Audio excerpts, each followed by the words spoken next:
look at this. Oh, that brings back so many memories. That beautiful jumpsuit, all that of them cheeky grin. Good. Oh, it's Anneka Rice. I notice she's not turning round, though, because that's the bit we really remember, isn't it? Let's be honest, folks. She's going to chat to us about what this is all about, why she's back, what she's up to.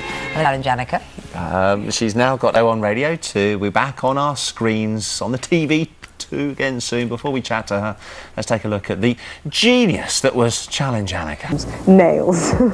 Miles. Brilliant, brilliant.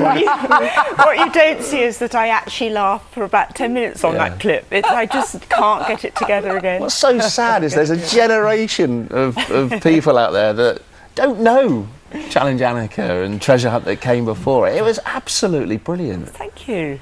I mean, what do you think was such an iconic show, Treasure? What do you think captured our imaginations? Oh, God, that was sort of 30 years ago now. 30 years, I know. I tell you what it was exactly, because I can look back on it now and sort of be quite objective. At the time, it's just, you know, you're just working.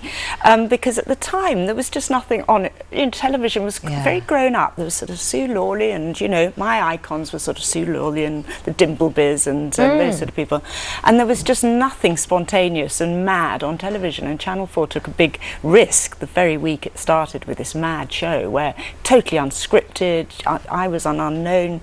Kenneth Kendall didn't even know what plywood was. I didn't know what plywood was. Never been in a helicopter, let alone one without doors on. You know, Good they just threw me up. And I think it was just so extraordinarily fresh. You know, after years of very straight sort of television. And it was so raw as well. Very raw, and it went wrong, and it didn't matter if it went wrong. It just went wrong. And genuinely, we knew nothing. It was so earnest as well. I think Kenneth and I were really, really uncynical. And trying very hard. Trying hard, you know, there was no makeup, it was all just very real, you know. I don't know why they don't bring it back with someone else doing it. Well, they might do, even as we speak. Somebody's thinking, right, that's a great idea, let's bring it back. They're writing it down. But make sure it's done in a very real way, with none of the trappings that you'd have nowadays. So whose idea was it to wear the jumpsuit? Well, the programme had been a French idea originally, and there was this very glamorous guy called Philippe Dieuleveur, who presented it in France, and he wore very rough, tufty overalls, so we sort of went on with that. They didn't film them as well as you did, I suspect, though. Look at that, that's a great shot. We all remember that, don't we, Dan? Oh, yes, with very fond memories. That wasn't even, I don't know where that came from, that wasn't even one of the jumpsuits. I think that was just...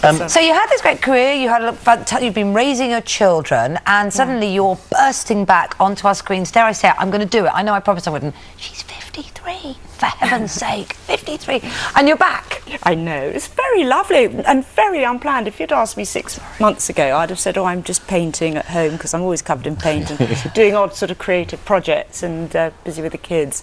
And this has all happened very, very recently, but no, I've started a show on, breakfast show on Radio 2, which is like my dream job, because I started in radio on a BBC, a real BBC apprenticeship. I did 2 years in radio on the World Service, and all over the place. And you're doing telly too? And so I feel I've come home. I feel a real warmth and coziness that I've just come home to BBC Radio 2. It's an early start, but I quite like it. And it's on a Saturday, so you don't have to listen to her and miss us. It's fine. Yes, you can do both. There's no competition. 6 to 8 every Saturday morning. I'd love you to join us. It's very going to have to leave it there. Yeah, it's so good to have you back. Radio and then TV to come. Lovely to see you. Thanks so much indeed, Anneka. Good luck with it all.